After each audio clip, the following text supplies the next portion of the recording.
didn't kill my wife! I don't care! This was I don't even know. I don't care! Okay, 3, 2, 1, cheers. Here we go. Hi everyone, welcome to the Heavily Biased Podcast. As always, I am your host, Michael, and... Greg. Hey, welcome back, Greg. Yeah, exactly. We've been here the whole time. So today we're doing things a little bit different. We are actually going to change it up. We are not, in fact, reviewing 5 to 10 movies this time. We know that was a lot for everybody the first time, but hey, we're figuring it out as we go. We will actually be reviewing... Just one movie this time, and it is... Indiana Jones and the Last Crusade. Hopefully we don't get copyright laws. There we go. And due to YouTube guidelines, that's all we can play now. Yeah. So I know this is sporadic. Well, but first, before we start, because I know when we were trying to figure out what movie to do next, we like, let's make like a list roulette wheel. Yeah, because you picked, was it? Well, no, we put in like the top, all of the ones we didn't talk about in our top 5. Yeah. And we spun it, and the first one that originally came out was RoboCop 2. Oh, yeah. Which is way more violent. No, it was RoboCop. I thought it was RoboCop 2. No, RoboCop 2 is I almost... Oh, that's the funny one. Well, no, the third one's the funny one, because he fights like a samurai robot. It's like, what? That just sounds awesome. But no, because I picked randomly, I went through all the movies I have, I just randomly picked 5. Yeah. And I think you actually went from like the list that you had. I had originally. like 5 or 6, yeah. Yeah, and it was Last Crusade on there? Yeah, Last Crusade. Because Okay. that, in terms of like Indiana Jones, Last Crusade was my favorite Indiana Jones movie. Because that, well, again, shockingly, that's another, what's crazy about me, this was the first one I saw. Yeah. Because my brother had, he had this on VHS, back when we were watching VHS. But the glory days. Yeah, he had this on VHS, and this was one of the movies along with The Phantom. Oh my God, I remember The Phantom. Which, dude, in my notes, I have to let you know about The Phantom. I gotta buy that movie. The Phantom, Independence Day, Twister, and what was the other one? Oh, Mission Impossible. And then later it became like School of Rock. Great movie. But when I would get home or if I was sick from school, I would just put one of those. Oh, that was you said you would do homework to it? And it was in your roulette. Well, last night I had Twister on watching, I had that on the TV while I was making dinner. I was scared of that movie as a kid. Dude, I would watch the cow and I'd be like, oh my God, I'm going to die. I know we're going to be talking about like shots. Okay. Just a side tangent story. I know. Real brief. Yeah, real brief. There's an opening shot with when you meet Bill Paxton's character. Yeah. It's one of the greatest helicopter shots I've ever seen. It literally starts because it shows you like the whole like all the fields of where I think it's I think it's Kansas. Is it Kansas I think or it's Oklahoma? Kansas. Yeah, and they're flying through, and then there's a helicopter like crop dusting like the plants and stuff, and the helicopter perfectly lines up with the car, and it right there on the side as him and his fiance, Bill Paxton's fiance in the movie, are having a conversation about, hey, we got to get the divorce papers. It is, dude, they start from like 2 miles away, and they're just like, the guy's just like, keep going, the amount of planning they had to take just to do that one simple shot. Well, not simple shot, it's an insanely difficult shot, but just that opening shot, which I know I don't think you've seen F1, right? No, I need to watch it. So they have a similar That's one. Brad Pitt, right? They have a similar one where they go to I guess what technically is it an F1 vehicle? F1 is Formula 1. Well, Formula 1. So it's a Formula 1 racer. It's I think. What's the official name? I think the internet's going to get mad at me. I always call them Formula 1 Indy cars, but they're nowhere near as slow as Indy cars. Indy cars like lesser. I know. Yeah, that. like I think they're just called F1 cars. Yeah. They have a similar thing, but it might have been mostly CGI'd. I don't know. Maybe it was real. I can't tell. But this, what I know, is all helicopter. Okay. Yeah. But that's a side note. Side note. All right, so Indiana Jones and the Last Crusade. You may ask why we are talking about the third movie in the Indiana Jones trilogy. Well, actually, canonically, it takes place, again, in the third, but it actually goes instead of Raiders, Temple of Doom, Last Crusade, it is actually Temple of Doom, Raiders, and then Last Crusade. However, let me see my notes here. I got some stuff down. So, if no one knows what this movie is, or who made it, or who's in it, I wrote down some things. So it was directed by Steven Spielberg, which if you don't know Steven Spielberg, I'll just name off a few movies of his. It's a very long list. Schindler's List, E.T., Saving Private Ryan, Raiders of the Lost Ark, Jaws, Close Encounters of the Third Kind, Indiana Jones and the Temple of Doom, Hook. Dude, I know, that's another one. I gotta find. We can't keep going. Go. Jurassic Park, The Lost World, Minority Report, Catch Me If You Can, and I think his last best movie that he's made is Ready Player One. I like it. I like the book better. Well, I know, but it was a good movie. It was fun. Of his last few movies, it's probably the most fun one.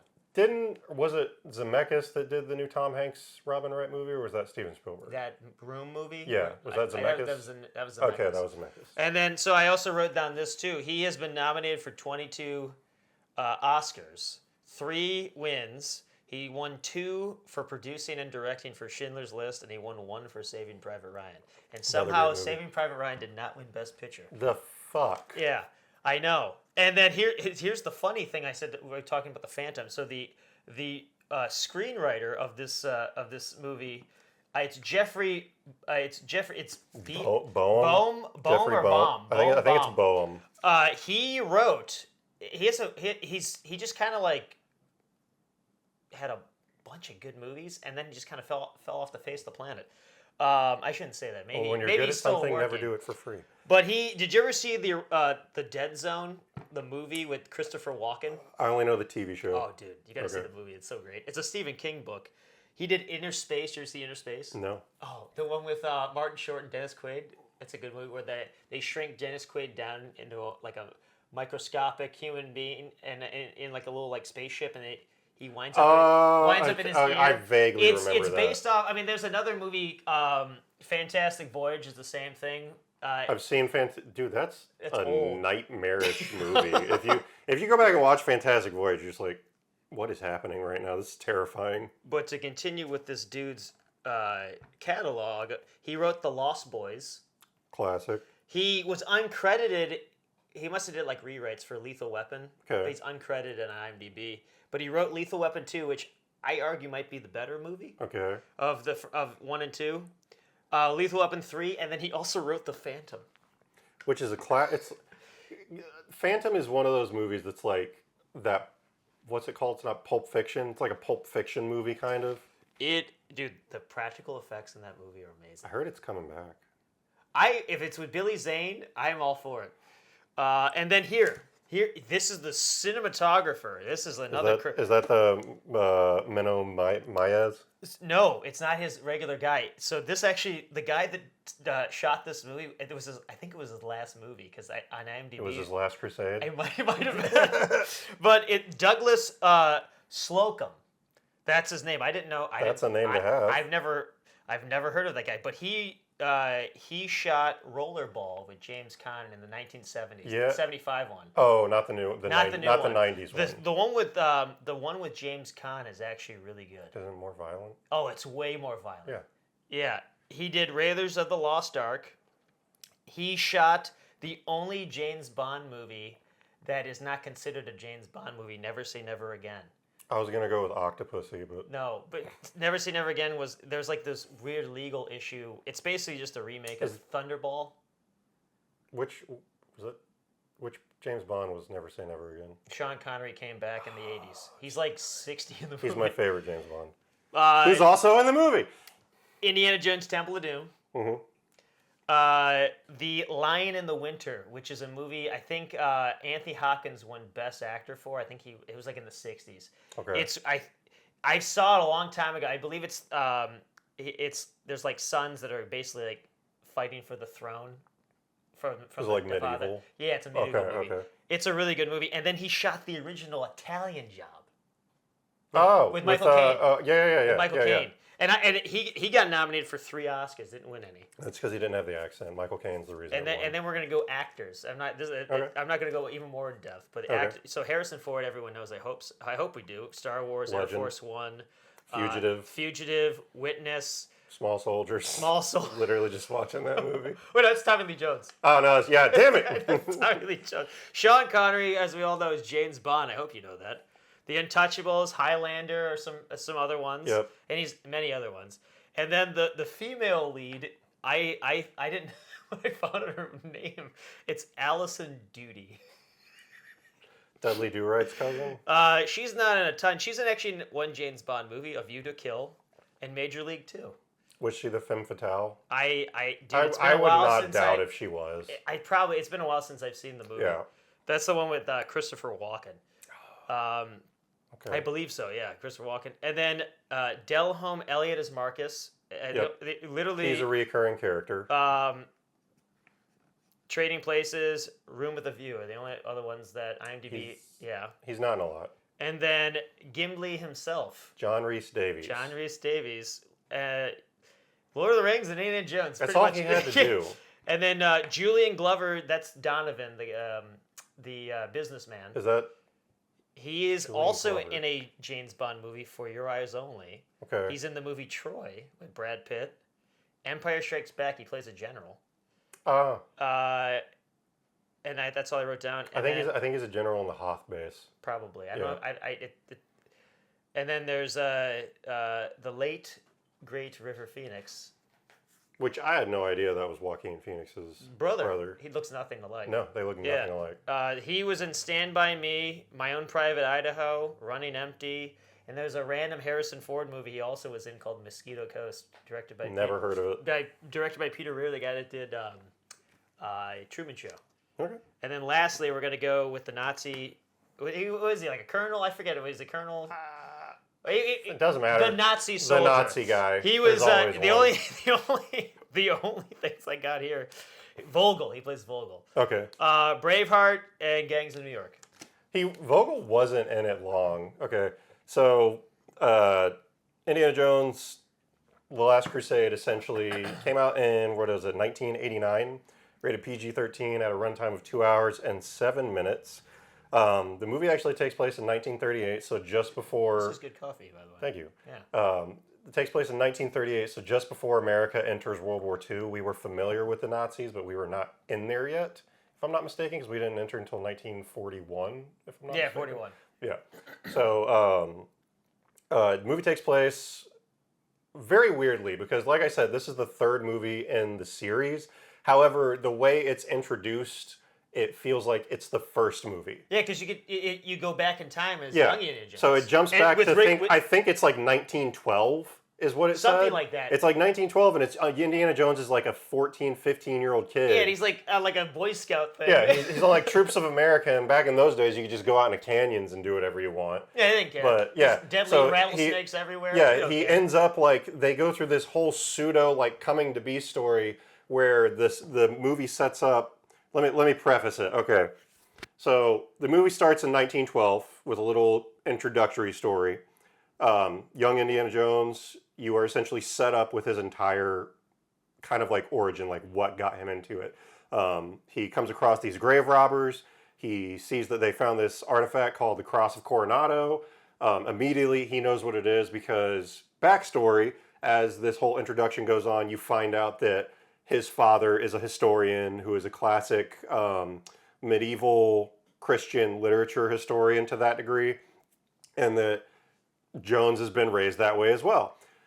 He ends up stealing from the grave robbers, runs all the way back, goes through this whole chase scene, which we'll talk about later, goes through this whole chase scene, gets back to his house, and his dad's like, he's like, Dad, look what I found. And he's just like, not now, son, who's his father. You never see him. Yeah, you never see him. Yeah. He tells him, he's like, it's important though, and he's like, then count to 20, and he's like, 1, 2, 3, and he's like, in Latin. So you get this introduction. Greek, it was Greek. Or Greek, yeah. You get this introduction that he's an intelligent kid who knows history because he can fucking count in Greek, which I don't even know the first number of.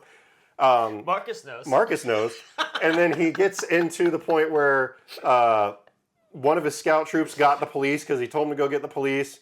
That he ends up getting the cross taken from him and given back to the grave robbers. The grave robbers sell it for money. And one of the grave robbers is like, he's like, you lost today, kid. Great line. He looks great exactly line. Like, looks exactly like him. Harrison Ford. He's wearing a leather jacket and a hat. And he's like, you lost today, kid, but you don't have to like it. And then he takes off his hat and does this great transition. Oh, dude, I know. Where he puts it on him, and it like pushes his head down. And when he leans back up, it's Harrison Ford. Like, getting cocked in the face. And it's like, great scene transition.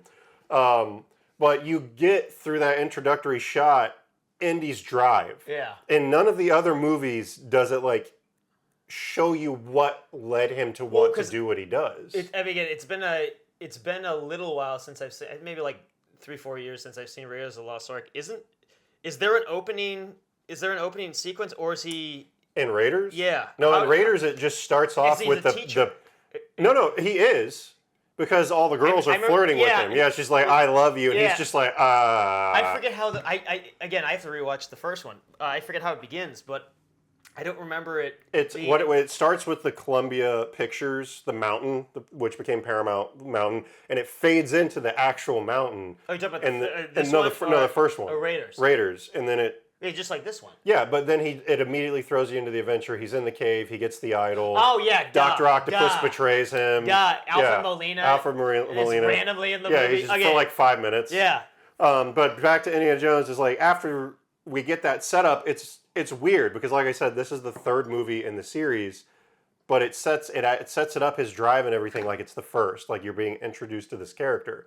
And then it transitions to the leap where he puts the hat down and comes back up, and he's doing the same thing where he reiterates the same line he did as a kid: the cross belongs in a museum. And he gets in this big fight, jumps into the ocean, has the cross. It's a great scene. I think we both have to slow down. We're going so fast. Yes, just a little bit. We're going so fast. We're excited about this, but the premise of the movie essentially is this is supposed to be Indiana Jones's like final hurrah. It's like I think they named it The Last Crusade. Yeah. Because Steven Spielberg and George Lucas never intended it. Well, and I always love, and I'm trying to think of one off the top of my head. I like movies, medieval movies, and the Crusades and stuff like that. And this has like that element of, it's still just like, I don't know what it is about Steven Spielberg with aliens and archaeology. It just seems like he always has. I think he just likes artifacts. Well, because like Jurassic Park, it's fossils. What are they? Paleontologists or whatever. Paleontologists, excavators, and then in Alien, they're excavators for asteroids. Yeah. And isn't there artifacts in Close Encounters of the Third Kind? I think so. Yeah. Well, I know Richard Dreyfuss is like making that thing out of clay. So, but let's slow down here. Like I said, the movie came out in 1989. It was set as the third part of the series. And I think it was originally intended to be the final one, which is why they titled it The Last Crusade. However, it can be a double entendre because the entire movie takes place around the idea of the Christian Crusades back in Jerusalem and everything like that, and it's taking about the Crusaders? What is it? The Knights Templar. Yeah. Well, what's cool because the first one, it's more about because it's what they're trying to find the Ark of the Covenant. So there's a lot of Christian history in the movies, and they kind of go back to what worked with the first one. Yeah. And with the second one, they kind of took it more like the second one's more of like a fun romp. Yeah, and it's almost like voodoo kind of thing. I think it's Hindu. Well, Hindi. Or something like that. I forget what it's called. But on that realm of like kind of like voodoo magic kind of stuff. It took. Well, I mean, there was magic in the first one. Well, yeah, there was, but you know what I mean. But But like the entire premise of the movie focuses around Indiana Jones. He gets a message from his father. His father's missing. Turns out his father was on this expedition to find the Holy Grail, essentially the cup that Jesus drank from at the Last Supper that caught the blood from his crucifixion. Which he's been working on trying to find the whole thing find the Holy Grail. Yeah, he's been finding it for his entire life. You can see in that little prequel introduction when it shows his father's back, he's like tracing in Knights Templar shield in his notebook. The movie takes it's to a degree, the beginning is a coming of age. Yeah. A little bit. It's like 5 minutes of a coming of age. Then it immediately throws you into the adventure because Indy receives, right after the story starts, We find out he's what's the college, the university he works for? I forget. I forget what it is, but that's one of the ones I always forget. Indy is now a professor of archaeology. It's like he's gone in his father's footsteps. However, you can tell from the introductory he doesn't really agree with his father all the way, because he receives a book from his father and immediately is just like, not important, puts it in his pocket, doesn't care. He ends up going on this whole romp where he gets taken by these 4 guys that just pull up in a car, and he's way too calm about this, where they just pull up and they're like, Dr. Jones, and they surround him, and he's like, oh. Yeah, well, and it kind of, that scene you're talking about where he meets Donovan, the businessman. He's the guy who's funding the expedition into the Holy Grail, and we're introduced that his father went missing because he was Donovan's original lead investigator. That scene where you meet Donovan for the first time, that whole scene is such a cool way, because the focal point is the tablet the or marker. whatever. The tablet. But he says the first marker. The whole thing just plays around that one thing. They go to the book. And it's like chants. Yeah, and I actually wrote that down. I don't know if I'm jumping, but I think we're jumping all over. We really need to have a written out. We'll have one next time where it's like written out and we can read it. But I basically wrote down, because what I was going to talk about, maybe we'll wait a little bit longer, but there's the way he shoots that scene is so unique and interesting. Yeah. Because a lot of the times most people today, it seems like they would just shoot like over the shoulder or him walking there, and there wouldn't be. They don't use establishing shots anymore. Like they don't. All cameras today, they think the audience is stupid, so they have to put you up close so you can see what they want you to focus on. When back in the day, you could have it as like, you could change the focus plane and have that in focus, and we knew through perspective that this is what we're supposed to be focusing on. Well, because if I remember correctly, Harrison Ford is just kind of in the room walking around. Well, it's like set in a corner. And then he walks towards the doors, the left of the screen. He starts walking to the left of the screen, and then the doors open. And Donovan and he's walks right there through. in the upper third of the left hand of the screen, and he walks in, introduces himself, and then they just kind of, it's almost like this dance that they're doing around. Yeah, because it does like. It keeps shifting like this. Yeah. So it's like they're going back and forth, because he's like, oh, I have the tablet. Oh, I have the book. Oh, I have the tablet. And it just keeps, it's kind of like this unique dance that Spielberg set up. And then they move, and the way they switch positions and then come back to the tablet at the end. And I love how Indiana Jones was like, I don't want this. Like, he's like, I don't want to go on it. And then he tells me, he's like, your dad was the lead expeditionary that disappeared. And he's like, fuck, okay, now I gotta go. Yeah, well, I guess I'm trying to I'm trying to get it to where I'm not revealing too much, because if we want people to watch this. We want you to watch it. But spoiler, the movie's 40 years old at this point. Yeah. So we'll try our best if you haven't seen it, not to completely spoil it. Okay, so the general idea of the story is Indiana Jones goes on a search for his father. They are looking for the Holy Grail, which is essentially the Last Crusade of the Knights Templars, which was the protection of the Holy Grail. So that's the general synopsis of the movie. It's one long adventure romp that takes you from places all over the world, from like Venice, Italy, all the way to Germany to Jerusalem, I think. Yeah, Jerusalem. I think there's a stop somewhere there in like Poland. Did they go to Poland at some point? Oh no, I was too busy. I was too busy watching scenes from Schindler's List. Oh, okay.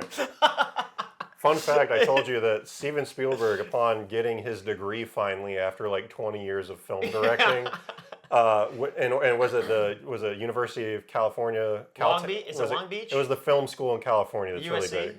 USC? Is it Caltech or whatever? Well, there's USC and UCLA. They always go back and forth, but I would say probably USC is probably the So he went to that. And that you have to submit to get your like masters. You have to submit a film that you wrote, directed, and actually filmed. Oh, you told me that. And he was just like, they're like, well, what do you got? And he just goes, Schindler's List. And they're just like, fuck. Okay. It won the Academy Award. And they're like, well, we have to give him one now. But yeah, so that's the general story synopsis of it. So what we're gonna do next is to try and get like an idea of everything. I guess we'll go into topics of it because we don't want to get what do you have too on your away. list next? So after story synopsis, we'll go over review topics. So let's start off with the writing. How'd you feel about the writing in the movie? Dude, so the first one, again, this one, I love this one. I love the first one. The Temple of Doom is probably the weakest written one for me. Yeah, I'd agree. But this one was way funnier. There's so many funny parts. It's written as like I told you, like Temple of Doom is a fun adventure romp, but Last Crusade is it's a comedy. It's a comedy, but it's like a coming of age and a father and son story at the same time. Dude, Sean Connery, and what's so great is the whole time there's no like, because sometimes when you're watching like a comedy and they're trying to be funny or it's supposed to be funny, they're just playing it straight and they're just naturally funny. And Sean Connery is uncannily funny in this movie. It's like when Schwarzenegger Kindergarten Cop, and he went to like, you realize you're like, oh my god, this guy's actually funny. Like Jingle All the Way, where we're like, this is great. And Sean Connery, he plays the perfect Indiana Jones dad. Henry Jones Sr. Because he's constantly always criticizing him. You're not doing good enough. He's being a dad. He's just like, remember, so when he's first introduced, like, you don't see him for like the first 25 minutes of the movie. And then you find out that he got abducted and he goes to save him and like he crawls in the window and the next thing you see is smash. Yeah. And he's just like, what the hell? And he's just like, Junior, that's you. Well, and then I love, he's like, oh. He's like, oh, that's a shame.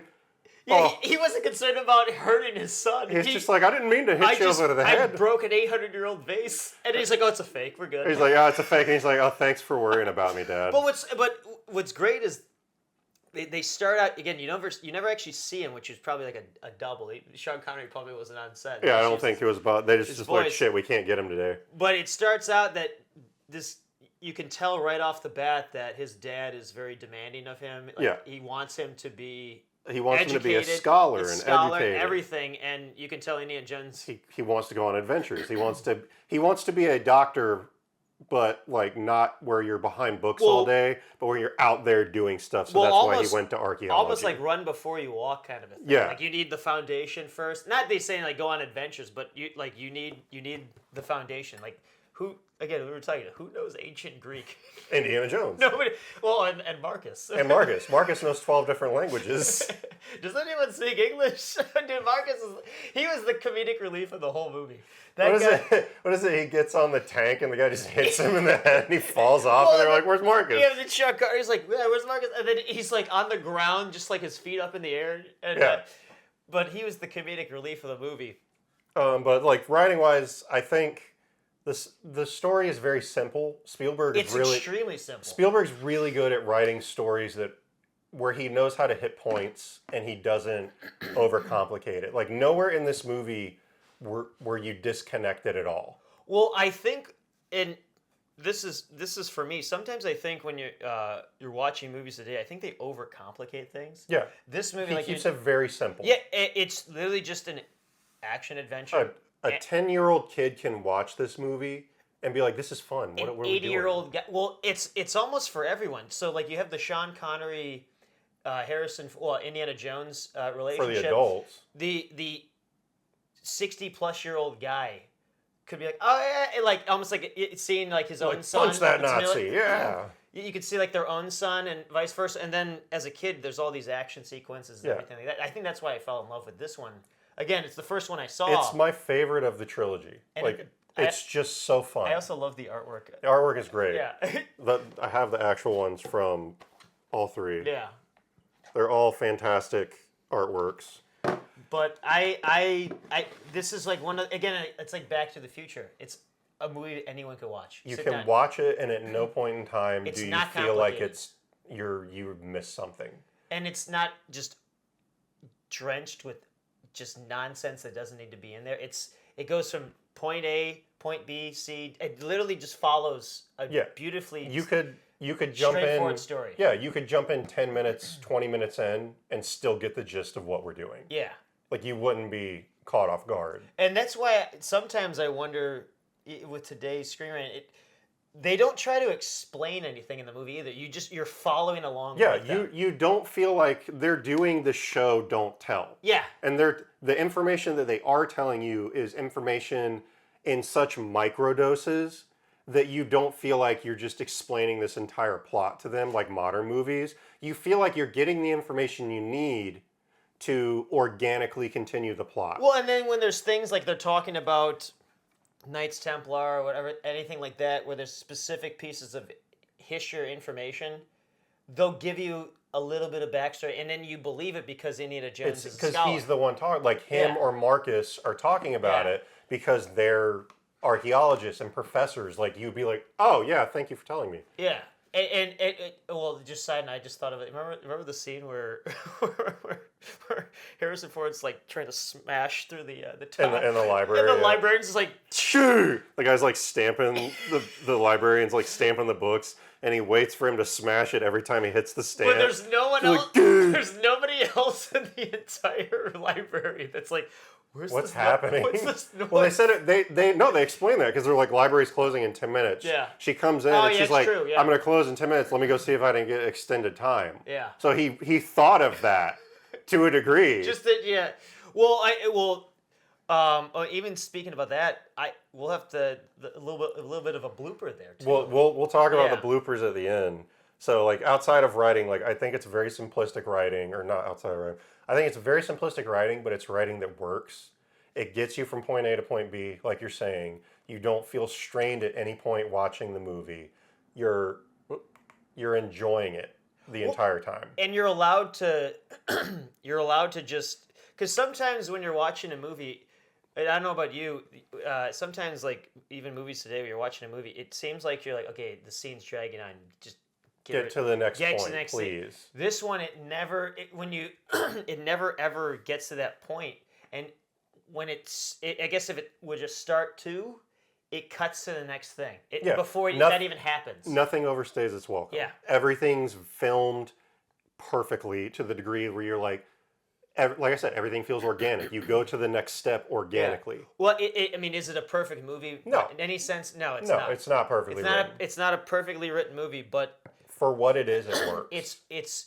It's so smooth, is I guess the word I want to use. Yeah. It's just a smoothly written, told story, and I wish more movies were like this today. And I feel like, in terms of like if we're talking about the original trilogy of Indiana Jones, like I'd say this one is the smoothest out of all three of them. Excuse me. Raiders is probably the second. Temple of Doom, I feel like for a kid would be hard to follow because it's jumping so much. I remember watching that for the first, because I think that was the first movie that was PG-13. No, this is PG-13. I think Temple of Doom might have been the first, because I think the heart scene where he rips the dude's heart out. Yeah. It's one of the Raiders is PG. Yeah. It's one of the first movies, dude. A guy gets impaled in the first 5 minutes. Dude, the Raiders of the Lost Ark, especially at the end there when and the dudes melt. Dude, that was terrifying as a kid. There was even one of those at the end of this one. That was great. Yeah. But what was I talking about now? Writing. Oh, writing. Yeah. No, it's just one of those. This is just one of those simply written movies that you don't need a lot to. You don't. It's not overbearing. It's not. I have to follow everything. Or if I miss one thing, I won't know what's going on. No, you could look at your phone and then come back to it and be like, I still get it. Yeah. And in modern filming right now and writing, they write it for people with short attention spans. Yeah. And he did this 40 years ago. And 30 years ago, and it still works. Next up, acting. How'd you feel about the acting? Acting? Yeah. Well, again, as I said, the chemistry between Sean Connery and Harrison Ford. Again, and usually a lot of the times when you have, like if we're talking about other pairs, like you have like if Rush Hour, Jackie Chan, Chris Tucker. Great. Or great chemistry, or you have like Tim Robbins and Morgan Freeman and Shawshank Redemption. You have Doc Brown and Marty McFly. The chemistry between the two of them keeps the movie. I like how you named all Spielberg films. Well, Spielberg helped produce. Yeah. Spielberg helped produce Back to the Future. Well, even like more ensemble casts where you have like Jurassic Park. Jeff Goldblum plays the great off of Sam Neill. Yeah. And then Jeff Goldblum plays great off. I always get them mixed up. Dr. Elliot Richard Sadler. Is it Richard Attenborough or Richard wait, who's the because they're I think they're brothers. Is it David Attenborough? David Attenborough or Richard Attenborough? I think it's Richard. Is it Richard? I think it's Richard. I think he was the one that's more, and the other guy just does all like. He's the one that played Santa Claus. Yeah. As the doctor. Yeah. Or not the doctor, as the owner of Jurassic Park. Yeah. I think it's Richard. It's Richard. I might be wrong. I don't know. Yeah. But everyone plays off well with one another, and again, that goes back to just great writing, because they just made it seem effortless. I would think that, as I'm not an actor, but if you're reading a script and it just feels like it's flowing, yeah, playing it on the screen it's not effortless, because what they're doing is really hard, but it seemed like it came so naturally for everyone that I don't know. The acting, I don't know what I'm trying to say now. I'll say that this is Harrison Ford's third Jones movie or third Raiders movie. He knows the character. At this point, he is the character. He knows what he's got to do. Sean Connery coming in and playing Henry Jones Sr. Yeah.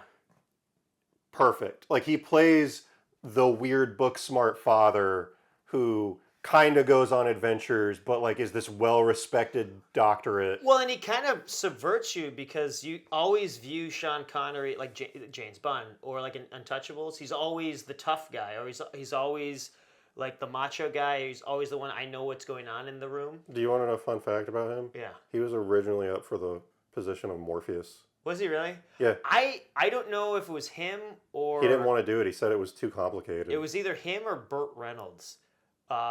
I think it might have been Burt Reynolds. I think they were supposed to play Han Solo. Burt Reynolds was supposed to play Han Solo, but at the time he had just signed a contract for Magnum PI, and they said he couldn't. I believe he could not shave the mustache. Yeah. And also they were like, your filming schedule is not going to work with this, so you can't break the contract. Yeah. So they're like, it was Tom Selleck. Sorry, Tom Selleck. It wasn't Burt Reynolds. It was Tom Selleck. Okay. Yeah. So it's Tom Selleck. They're like, you can't shave the mustache for Magnum. So, and your schedule's not going to work with this, and you already signed like a 7-year contract or something, because at that point I think Magnum had just started taking off, and they were like, so he came to him and was like, hey Harrison, can you read lines for me? And Harrison Ford, side tangent, Harrison Ford specifically did not want to be Han Solo. Oh, I remember hearing stories like he was like, I hate the writing, I don't know what's going on. He doesn't know what's going on, he doesn't care, but he specifically said at this point in time, he had been in American Graffiti, he had been in Indiana Jones, Raiders of the Lost Ark, and I think he had been in one other George Lucas movie that I can't remember. And he's like... Raiders of the Lost Ark came after Star Wars. Did it? Yeah. I think it was Apocalypse Now. He was the short scene in Apocalypse Now. No, it was a George Lucas movie. American Graffiti, I know. I think that might have been the only one. Okay, so he was in American Graffiti then. Well, him and... Or maybe I'm confusing it and he didn't want to play Indiana Jones. I know him... George Lucas and Francis Ford Coppola, they were they formed a film group or a film company called American Zoetrope, which I believe produced American Graffiti and also did Apocalypse Now. So a lot of the actors in Apocalypse Now, you'll see in... They're like in the same movie. George Lucas. They're working together. Yeah. And Harrison Ford was the guy that he gave, I forget his name. He gave him the files. Martin Sheen, Martin Sheen's character. The dossier. Yeah. About Marlon Brando's character. Yeah, it's based on the book The Heart of Darkness. I love that book. Have you read that? I just bought it. It's a really damn good book. And when you read it, because I read it in college, I had no idea what I was reading. I was like, "What is this? What is this?" It's essentially a dive into the human psyche of madness. Yeah, and as I'm reading, I'm like, God, this sounds exactly like Apocalypse Now. And then I found out that Apocalypse Now is just they just changed the setting. Yeah, Vietnam. But like back to the acting, like Sean Connery, Harrison Ford, they kill it. I don't remember all the actors, but the Alison Doody. Alison Doody, she plays a great femme fatale. Yeah. She like comes in right off like the 20-minute mark, and she's just like, "Hey," and you're like, "Oh, okay." I'm not gonna lie, dude. When I rewatched the movie, I totally forgot she just bangs everyone. she like The funniest part in the movie is like when she's talking to Indy and him and his dad are tied to the chair. He's like, and she's just like, I can't forget the night. And Sean Connery's just like, he's like, I can't forget it either. And he was just behind him, just like, what? She's banging everybody. Yeah. So, but like she played a great femme fatale. Her character was like back and forth. You could tell that it kind of felt like she was. I'm not going to spoil it. It kind of felt like she was doing this thing just so she could get to the Grail.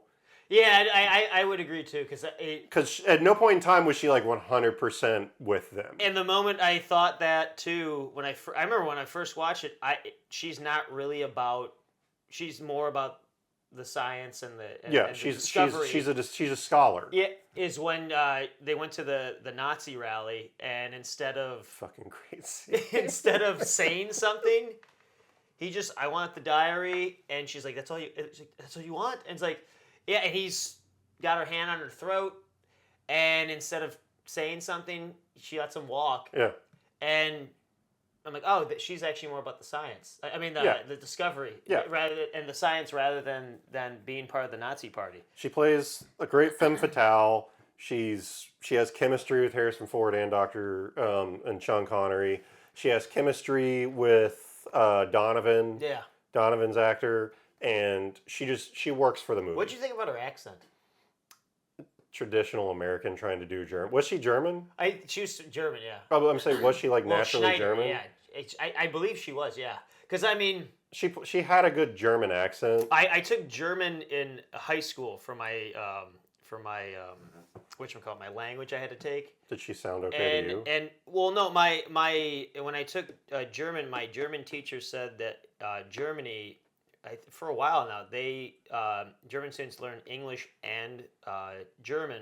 That's actually a lot of cultures around the world require people to learn English as well. Yeah, and I was like, she asked us like why, and I'm like, oh, I don't know. I mean, there's a bunch of reasons, but I think it's because American tourism and a lot of English-speaking countries visit Germany. And because we won. Yeah, and I also I know the language. I don't know if this has anything to do with it, but I know the language of science. This is another random fact that I know that also kind of.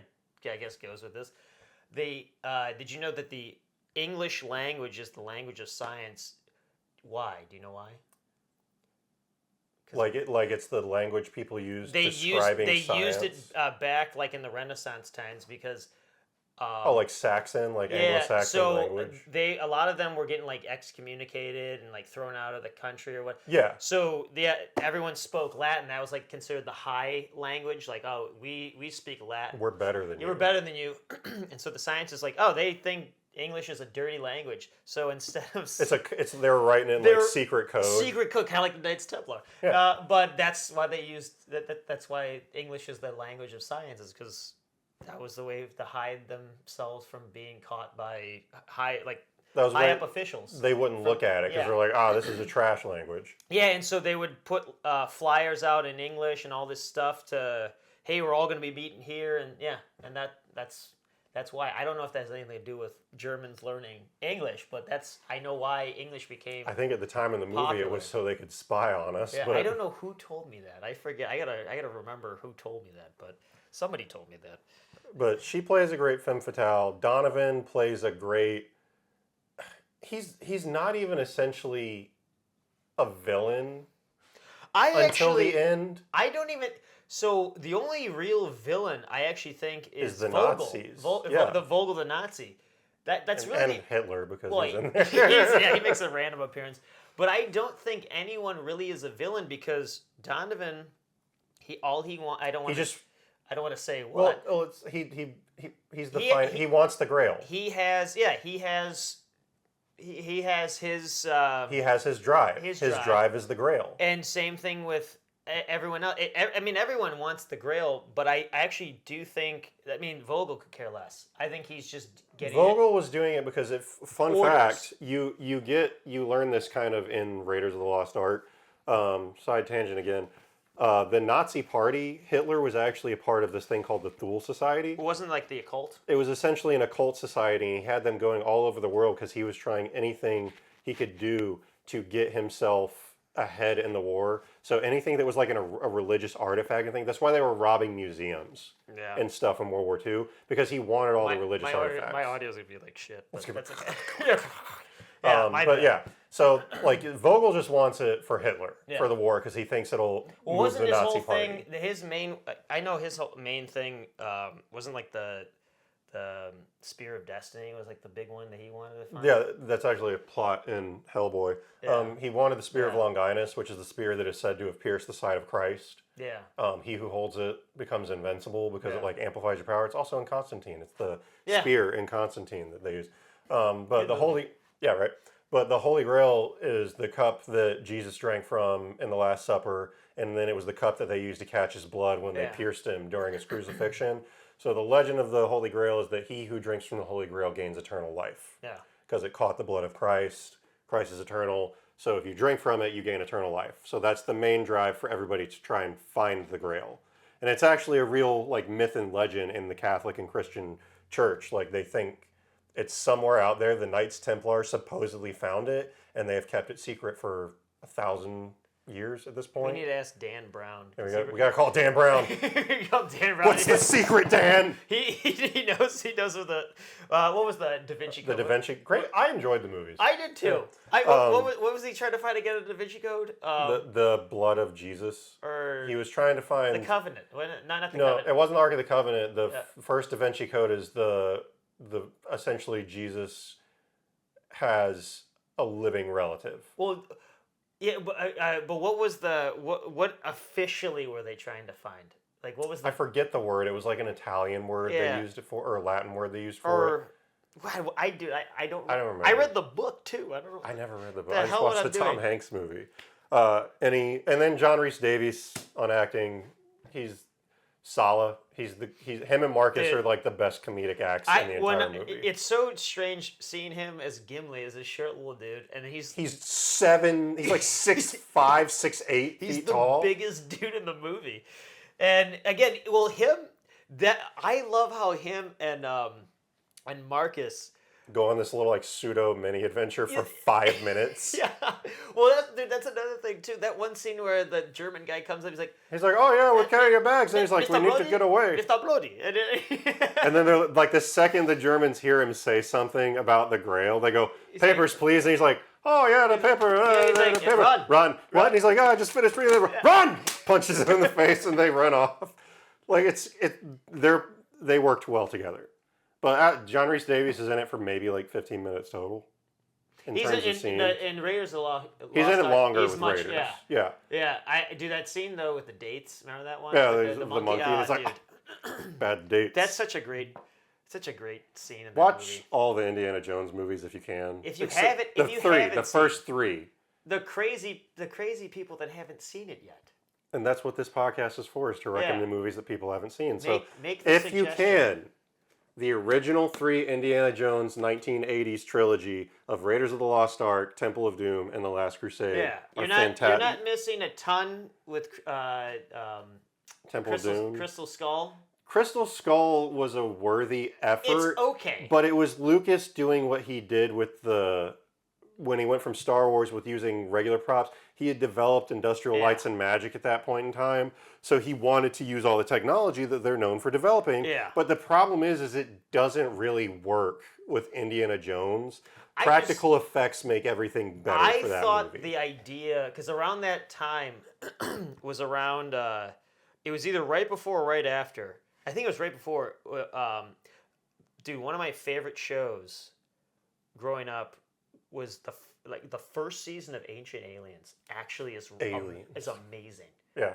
Because I think it was 6 2-hour-long episodes. Did they talk about the Crystal Skulls? They talked about the Crystal Skulls, and I was like, and then I saw that, they're like, this is amazing. And then when I found out that that's what the subject matter was going to be, I'm like, oh, this. I thought it was going to be cool. This would be really cool. It just didn't land. It didn't hit. Yeah, it didn't land. You had such a great ensemble cast too, and for me personally, with Crystal Skull. It just, well, let me turn that off real quick. For me, what is that? It's my vacuum. Oh, your vacuum. Oh yeah, I forgot. I got robot vacuums because I'm lazy. But I think it came down to the writing. It's amazing when you have good writing. Now, sometimes it does work out. It felt very fast paced. It did. Sometimes it does work out for you. I know, like Gladiator, they started filming without a finished script. They like half a script. And, they knew what they were doing. And I think of the famous line at the Oscars when Gladiator won Best Picture and Russell Crowe won Best Actor. I think Ridley Scott went up to Russell Crowe and said something at the ends of we tricked him or something like that, because it's like, dude, we didn't follow. Like, we didn't fucking do shit. Yeah, we were like, hey, do that, do this, do that. Do something cool. Yeah, and they were just making it up as they were going, but that doesn't work a lot. No, it does not. You know what? That's honestly what it feels like. Crystal Skull. It feels like he was trying to do all these cool things, but it just did not land. Well, that's what I hear a lot of times with a lot of the Marvel movies. Now I heard they basically just have a general idea and then they're rewriting it literally every day. They go. Anything past Endgame doesn't really stick. Yeah, and so I think that's. I mean, again, I didn't work in the film industry back then, but I would assume. Well, back then you probably couldn't get funding for a movie unless you had the whole thing. Yeah, they were like, we're not or risking 90% of a script. Yeah, so they did a good thing, and I just like Crystal Skull just didn't land. I mean, a lot of the times, because I know when I was in film school, they always said you first write the movie. That's the first time you see the movie. The second time, you write the movie the first time. You edit it while you're filming, and you edit it in the editing room. So it's like basically like 3 rewrites, pretty much. And so for the most part, not every movie is going to follow exactly the original screenplay. There's always going to be some changes here and there. Yeah. But if there's drastic changes where it just completely, throw that complete third act, let's rewrite it. Yeah, and that... It might not, I don't know, it might not gel as well. It just suffered because Crystal Skull took place. They didn't film it for like 20 years. Like when did it come out? Like 2008 or something like that. 9, 10ish. So it came out 20 years after the last one. You had this huge jump in special effects technology when everybody was really like vibing with the classic live stuff. I love the practical effects in this movie. So you want to go into that? We'll go into the effects next, or you want to do directing? No, dude, let's do effects. Okay, so we'll go into the effects. The practical effects in Indiana Jones, they are, for the time, great set pieces.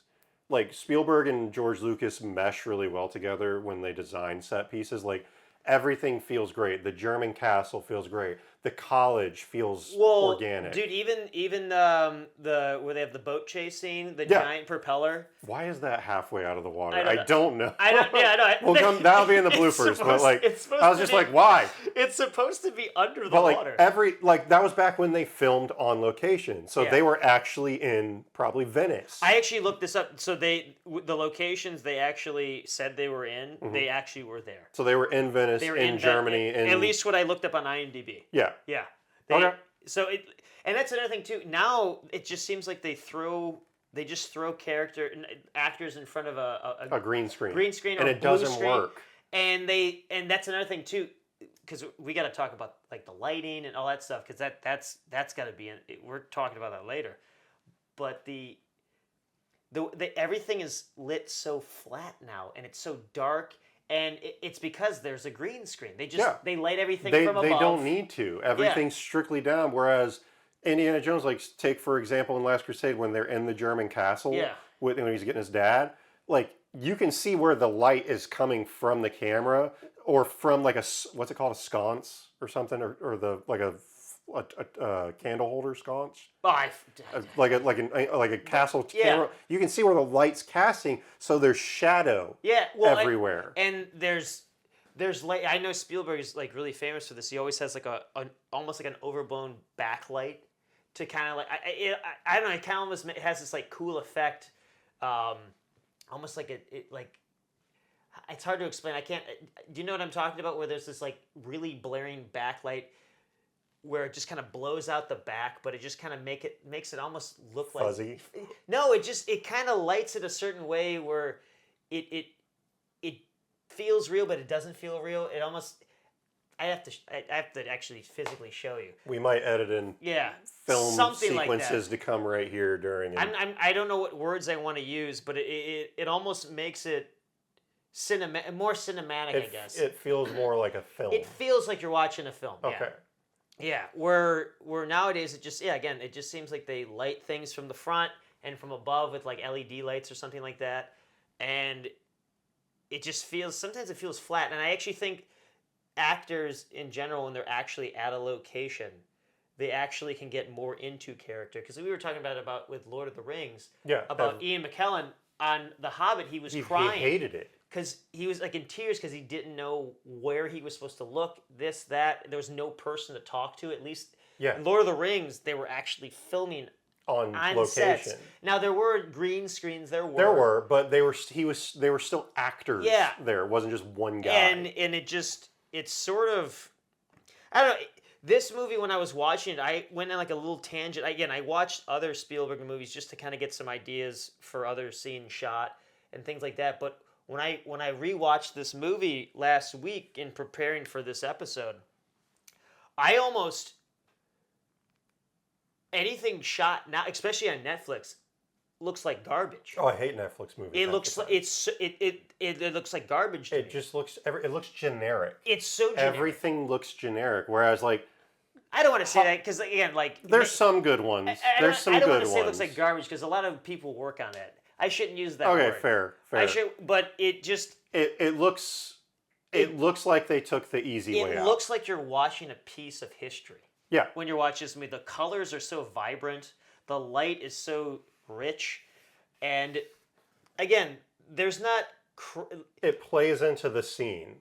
You don't need to be Daniel Day-Lewis to be an actor in this movie, but actor he'd be phenomenal if he was in this movie. He would be, but Harrison Ford, the one thing, and I think like Arnold Schwarzenegger, like Sylvester Stallone, Bruce Willis, like guys like that were like the leading man action star, they're not going to win an Oscar. I think Harrison Ford actually was nominated for an Oscar for Witness. Okay. But not The Fugitive? Not The Fugitive, no. That's such a great movie. Tommy Lee Jones won the Oscar for that. Of course he did. But they're not Daniel Day-Lewis. Yeah. They're not going to, but he's a method. Like he's in it the whole way. But guys like Harrison Ford, they have such charisma. They have Riz, as the kids say. Yeah, they have got charisma. There's this physical presence. They're physical actors. He's a physical actor. Harrison Ford's a physical actor, and for the character, he's exactly what it needed to be. And he's a man's man. That's another thing. That's another thing too. There's no man's anymore. No, they got rid of those. There's no rugged guy. I mean, this dude, he's not muscular. He's not like ripped in shape. No, But you see it. He like pops off his shirt and he's got chest hair. He doesn't have a six pack, but he's got like a guy who goes out and does stuff. He gets shit done. Like he gets shit done. Like he's not jacked. He's not Arnold Schwarzenegger. But he's like, yeah, I believe this guy could do these stunts. It's like even in like Die Hard, dude's got like just a white. Just a white wife beater. Yeah, white beater. And he's just like, and no shoes, and he's got some chest hair, and he's balding. Yep. There's no leading actor that's balding anymore, except maybe Jason Statham because I think he's just been bald forever. Yeah. Yeah. But you don't see that anymore. No. And I want that back. It's the stuff that was filmed, like the sets, like you're talking about, the lighting, the atmosphere for it. The effects all tie into like I'm accounting those are effects, right? Like the lighting and everything would count as like the effects, or is that? Well, I would count it. I mean, the lighting is lighting. Okay. I guess it goes more with the cinematography, but lighting is just lighting. Okay, but it all comes down to like when they're on set locations, when they're doing the stunts, you actually see them doing stunts. Yeah. They're jumping from boats, jumping from cars. When the horse runs out from under him in the beginning, he jumps and falls down. Dude, you remember in the beginning of the scene where he steals the cross, young Indiana Jones like, that's what I'm talking about. Like the horse moves, and he's just like, "Fuck you." The horse just shows up, and then the bad guys. He whistles, and the car comes over like it was there the whole time. Like, why is there a car here? Don't know, but like it all comes together. Like the scene on the tank when they're fighting on the tank is fantastic. the scene where he's in the German castle and he takes his whip and he slides across the line. It's not perfectly choreographed because nowadays everything. But it doesn't need to be. But it feels like a real fight. Exactly, like when he's being dumb, for better lack of word, dumb. It's a sloppy fight. You're like he's doing the stuff. He's doing the real thing. Yeah, like because nowadays it just seems cut and paste. It seems like they everything has to be perfectly. Like you have to I'm this apex person that gets it done. This punch is going to be here, and you got to catch the punch here, and no, and it seems robotic. Where this is like, I just need you to punch this guy. Yeah, and then you're gonna fall. I love the sound effects too. Yeah, it's like the snapping of wood. You get punching sound effects, and it's great. But that's what I love about that. It feels. Because you feel like you're there. You feel like you're in the shot. I've never been in a physical altercation like that, but every time I've seen or I've heard, it's usually like if it's two guys fighting. A lot of times, no punch is actually thrown. They're just wrestling. They're rolling on the ground. When she's on the tank, he's like, oh. And then after a while, when they get tired, they're like, okay, we're done. Yeah, we're done. It's fine. But so effects wise, it's 1980s effects. Everything was still done in real time. CG wasn't that. I don't think there's any CG in the movie outside of the Grail scene. Well, I think the first computer effect actually was in Young Indiana Jones. It's what there was like a whatchamacallit, the oh my god, the glass in churches. What's that called? Oh my god! It's colored glass. Yeah. We're gonna get made fun of on that one. We're not archaeologists. Yeah, we're not. But I guess there was a figure that came out of the glass, and he fought young Indiana Jones. Oh yeah.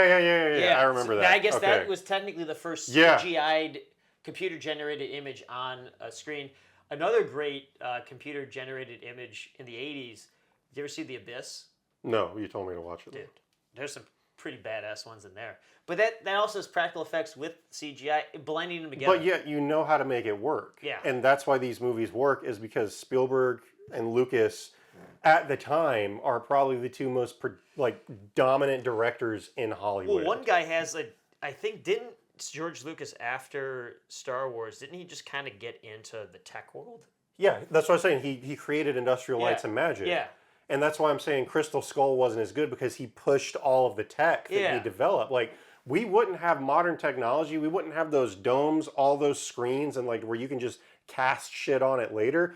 Without George Lucas, none of that happens. Well, and I'm not saying either that I only want practical effects. No. They work. Because I think the pinnacle of CGI in movies is the second Pirates of the Caribbean movie. Oh my God, Davy Jones. You still can't beat it. It's so detailed and then you look at that was made 2006, 7, whatever it was. Still holds up. And then you go watch the fourth one. It looks better than movies that came out yesterday. No, but the jump from for what you're saying is Pirates of the Caribbean 2, Dead Man's Chest, jump to the fifth one, which I don't even remember the name of, with Javier Bardem. The effects are garbage. So bad. Yeah. But I practical effects, and there's not really a ton of effects. No. And it works too. It knows what it does. It doesn't outstay its welcome. It gets the job done. The thing with the effects is you feel like you're there with them. Yeah. The fights, the stunts, everything feels like this is a guy doing things. When at the end when the ground is earthquake, it's actually panels. Yeah. Actually, or however they did it. I don't know how they. I'm sure that's what it was. Yeah, and probably elevation. Yeah, things. but that was cool. Oh, was it the cat? I thought it was the cat. Oh, yeah. No, that was awesome. I love that. And then the practical effect, was it another CG effect? Was the leap of faith? Yeah. Where the camera you're just like, whoa! I didn't even see that coming. And when you're watching it, you can kind of tell. Because it's like a board painted green, and you can kind of almost see the wobbling, wobbling as he's walking on it. Yeah, because it probably is just him in a green. I don't know how they did it, because back then I don't know how that was done. George Lucas worked his magic. Yeah. If it was green screen or if it was something else and they superimposed it, I don't know, but they used it when they needed it. And yeah, it didn't overstay its welcome. it worked. Everything in the movie works for the most part. And it holds up to the sense that, could they have done it better today? Of course, but I don't think it would have been better. I think this is a movie of the time. And I actually sometimes think having limitations is a good thing. Yeah, it makes you think outside the box in terms of how writing. are we going to show this? And Spielberg is like the master at that. Like, how do we show this? Well, like, let's take a modern example of that. Let's take the first season of Stranger Things. Yeah.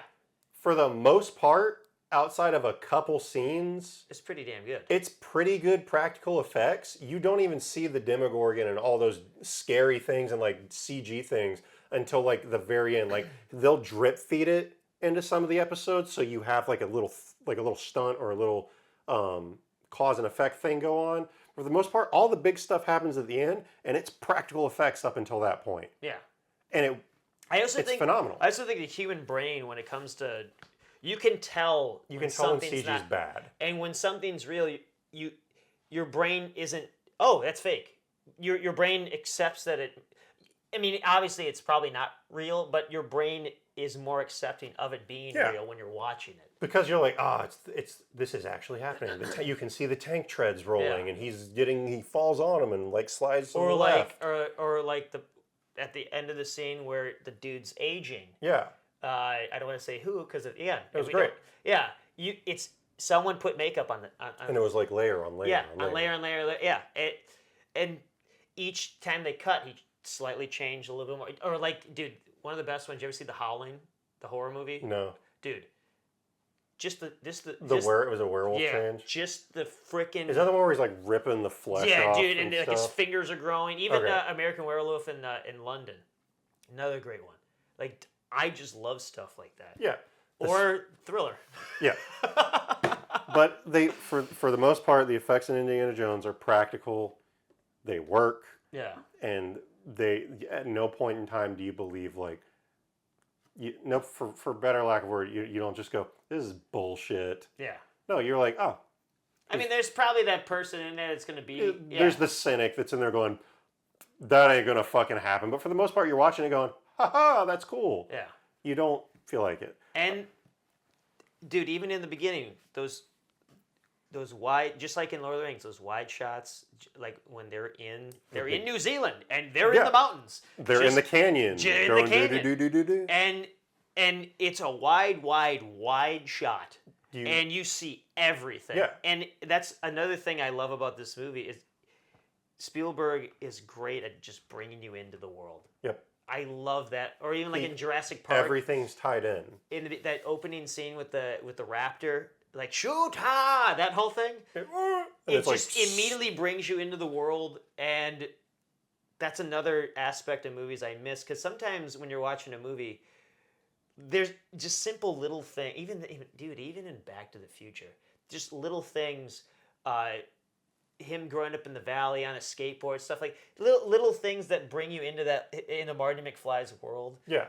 Because I'm assuming I don't know exactly, but I'm assuming Back to the Future was supposed to like kind of represent like the San Fernando Valley or something kind of like that. I'm assuming so. It wasn't Hollywood. It was more like those quaint little California towns. Because I lived in Northridge, which is in the valley. What was it called? It was called Lionsbrook or something like that. No, Hilldale, I think. Hilldale. Yeah. But then he lived in like I think it was called Lionsbrook subdivision. Yeah, or something like that. So yeah, it's probably Hill Valley or. You would know better than Porter Ranch, Northridge, Chadsworth, that area. Like he wasn't in the Park. He wasn't in the hills. It was like a more suburbs. Yeah. Yeah, suburbs. Yeah, and but do you want to know what I think the worst set in this movie is? Which one? No, I'll save that when we talk about the goods and bads. Okay. We'll talk about the goods and bads. But any other works on special effects? Any other last comments? Not really. I think we pretty much covered it because I think now it'd just be overkill. Yeah. Yeah. Okay. You would do no more than this. Something you want to do camera work? Oh, dude, camera work. Okay, go for it. Okay, go for it. Fucking camera work. There you go. So I watched it. Sometimes there are times you take directors or actors. Sometimes you take things for granted, and there's a lot of people I know. Even now, like, oh, Spielberg's too old. He should quit. Okay, listen. if the guy wants to die in a film set, film a movie. Let him film. Let him film a movie. Let him die in a movie. Is he doing that new one, the Disclosure Day? Yeah, he did that one. I'm gonna go watch it. I'm gonna go see it. I'm gonna go see it. I don't know how it's gonna turn out. I will admit the random CGI animals kind of confuse me, but I'm still gonna see it because it's Spielberg. But this dude, watching this movie, he is the master at shots and long takes, the one shot, setting up a shot. I was going to just write down. I went through after I watched it. I went through quickly shots where he's moving the camera, he's panning, he's tilting, rack focusing, all in the same shot. There were just too many, so I was like, I'm not going to do this. You're like, I'm just going to write the whole movie down. The example I'll give you, because I told you when I was watching, was on the train when the magic car. Yeah, when young Indiana Jones gets into that one back, I think it was the last car. Yeah, the caboose. Yeah, and I think it was on a steady cam. I don't know. It might have been on a track. It didn't feel like it was shaking. It wasn't shaking. I don't know if he used a steady cam because it was too tight or if it was on a track. But if you watch that scene, it's all one take, and it's maybe a minute. Not even. Minute it's probably long? 40 seconds. 40 seconds. But young Indiana Jones, played by River Phoenix, enters into that little. No, he's the bad guy, isn't he? Or is he young Indiana Jones? He's young Indiana Jones. Oh, okay, I was mixed it up. He gets in that little small door. The little. And he runs to the end to open up the door. The camera follows him. It's tracking him, and then it pans that way. Tries to open up the door. He's like, oh shit. Then it tracks back a little bit, pans with him. He's like, what do I do? What do I do? And he sees the magic box, and he goes into the magic box. As soon as he goes to the magic box, the other guy comes in, and then the magic box disappears. And then you see him walk to the end. And then River Phoenix, I don't know how they did it, runs. It's probably a double. I think he comes from the back. It's a double. It had to be a double. He runs. He opens up the door and he's running away from the train. And the train's actually moving. Yes, and then it cuts. And he's like, not bad, kid. It cuts to the guy, and anyone would be like, oh, how many? If you ask a regular person how many cuts are in that scene, I bet you'd say, I was like 4, 5, 6, maybe. It's one shot, and he does it literally in every scene. Every scene. After that, I literally when he gives after a class, when Marcus comes into the classroom, Marcus is standing there in the corner. Yeah. Oh, yeah. And it pans. And it pans. He walks over here. Indiana Jones here. You see him shift with it. Yeah. Dude, he does it through the whole movie. And I stopped at Meets Donovan for the first time because it just kept happening. It just kept happening. But I went through all of his other movies, and Spielberg, I think the reason why he's so goddamn good is because his shots, they seem so simple, but they're insanely complicated.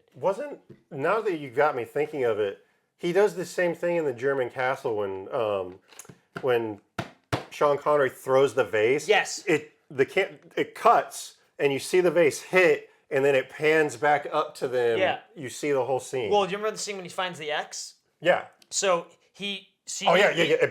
And he follows him up the stairs, and then there it is. And then the camera is on a dolly.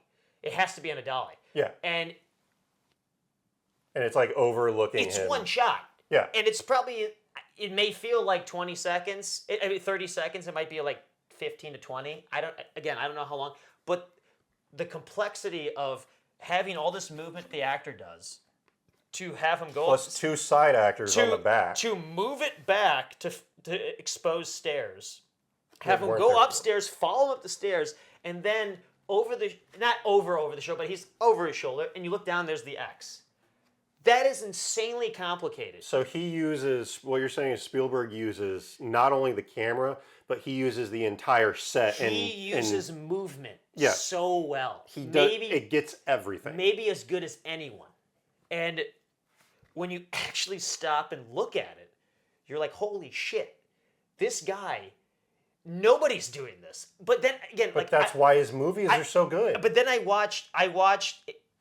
It's not as good, but I watched again Twister. Mm-hmm. That opening sequence with the helicopter. Did he do Twister? No, that was John DeBont. John DeBont, who was a cinematographer for the movie. No, John DeBont was a cinematographer who became a director. He directed Speed and Twister. Oh, sick. Twister's is two big movies. He had same thing where Bill Paxton is standing here, and the camera will follow. Bill Paxton's over here, and he's talking like Helen Hunt. It's all one shot, and I don't know if that's like a lost art or it feels dated or what. But a lot of movies today don't do that. Trying to think James Cameron used to do it all the time too. Well, now with Avatar, I mean, maybe not as much. I don't know. I have to rewatch. You know what? The last movie I can think of that's like that, 1917. Well, that's all one take. It's all one take. Yeah. So like that's the last thing I can think of somebody doing that. That's why it's so crazy that you're watching it, and because it allows the actor to act. It takes insane amounts of rehearsing, not just for the actors, but for the camera team too. I went again back and looked at other scenes. So Jurassic Park, there's the shot. Remember when he's like and he has that amber, and you go into the amber. So if you watch that scene again, if you ever watch Jurassic Park, watch Jurassic Park. There's a scene where I forget the dude's name, but I think he's like in the Dominican Republic. And everyone's digging and all that stuff. Yeah, I think that's and the lawyer, he's like, is it Puerto Rico? Puerto Rico. I think it's Puerto Rico. Or Dominican. I forget. And the guy's like, Grant, he's a digger like me. And so someone hands him that amber, and everyone that was working, they all have headlamps on. And you just see the light zoom in. All the dudes with the headlamps are all silhouetted, but you can see their headlamps. They all literally.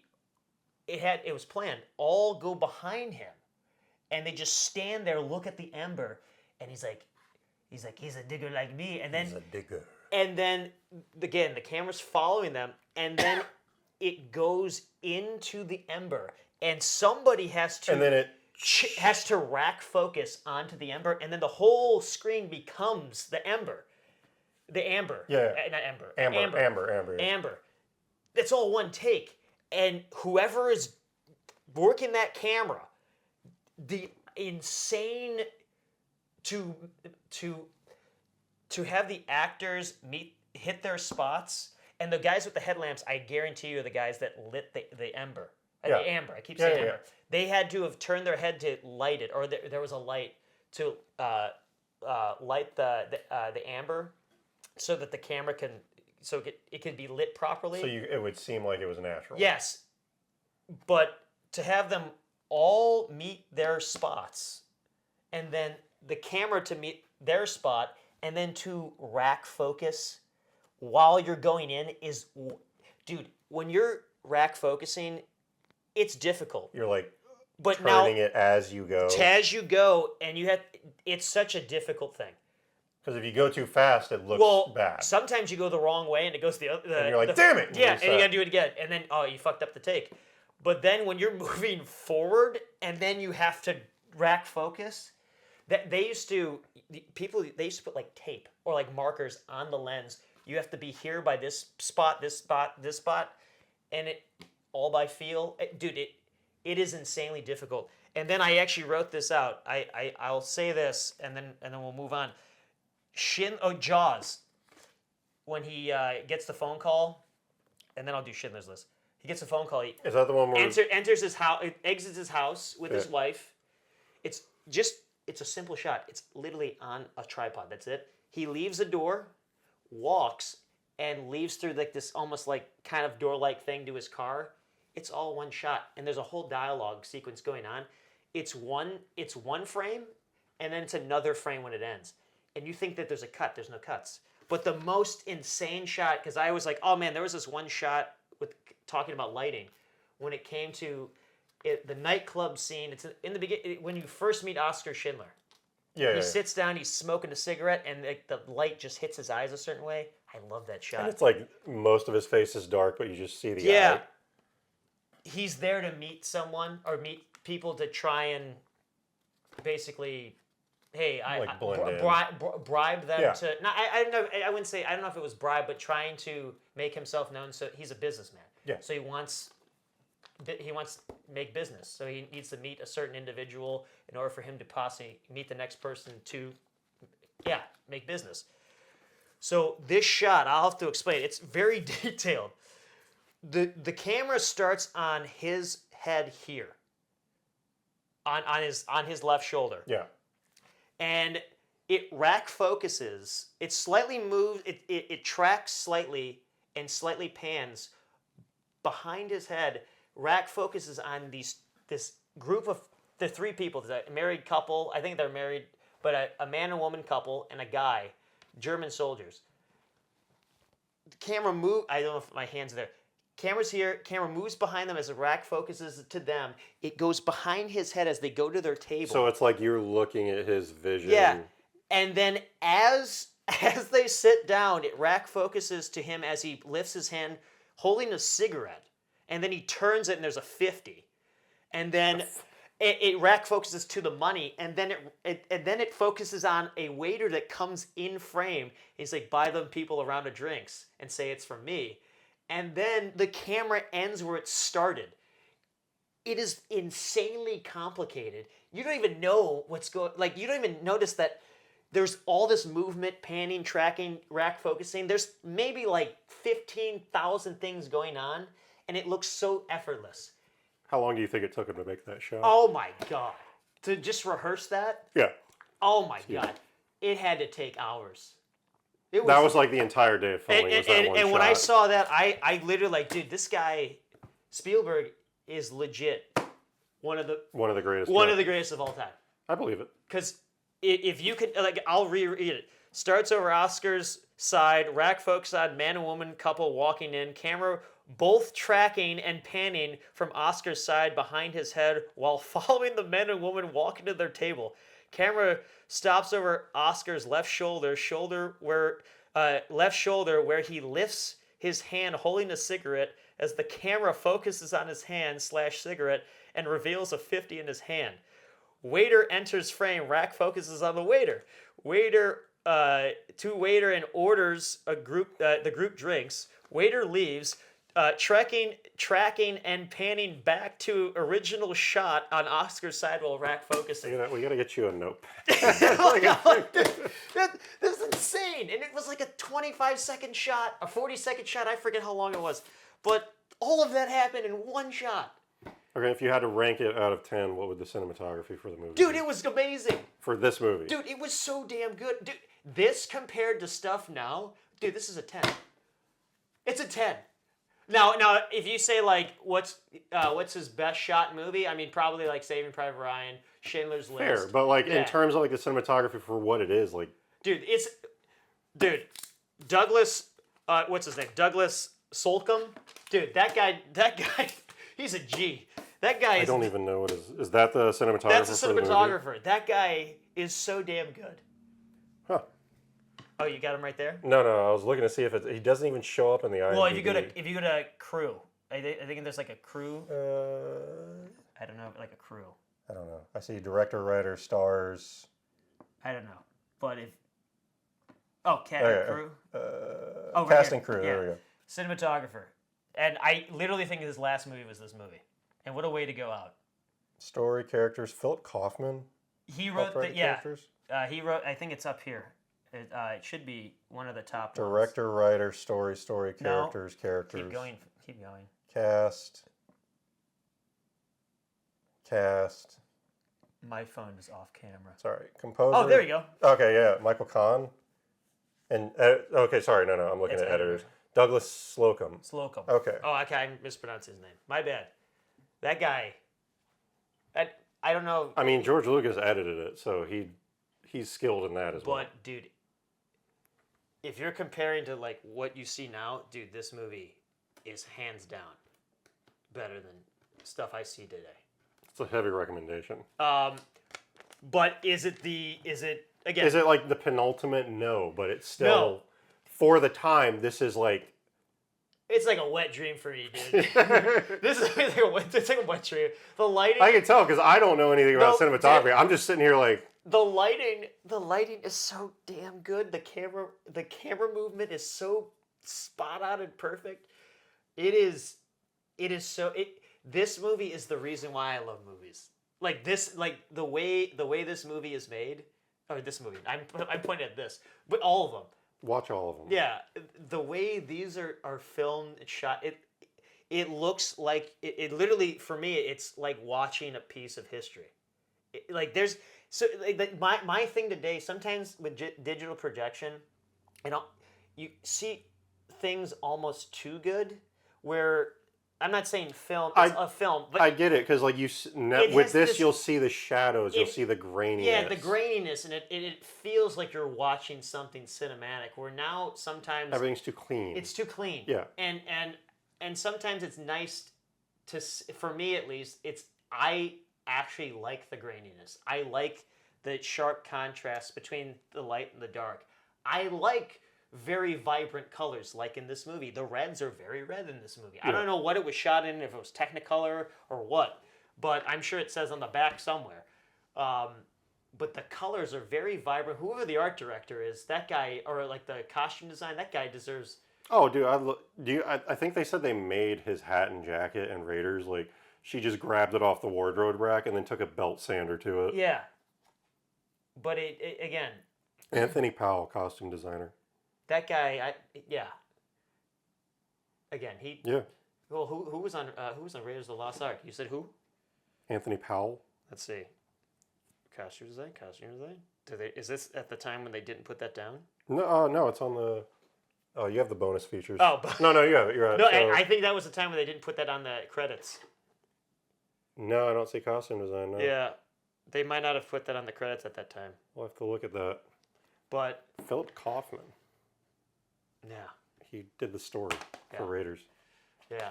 But no, like, dude, I agree. Like, 100%. This is, it's works. Well, sometimes movies today, like they're so dark and you can't see anything. For example, what is it?